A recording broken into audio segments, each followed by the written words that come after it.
también agradecemos a Tarragona de Entre Pueblos por el apoyo que nos ha dado económicamente, ¿verdad? Para poder sembrar y con abonos orgánicos también, ¿verdad?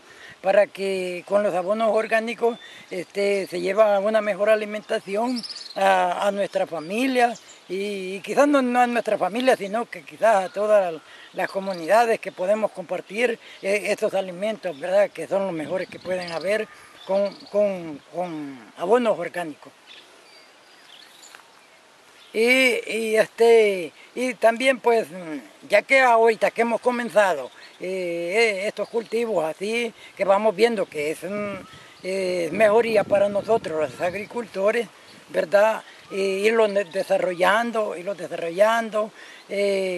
para un cultivo mejor, ¿verdad? Para un cultivo mejor,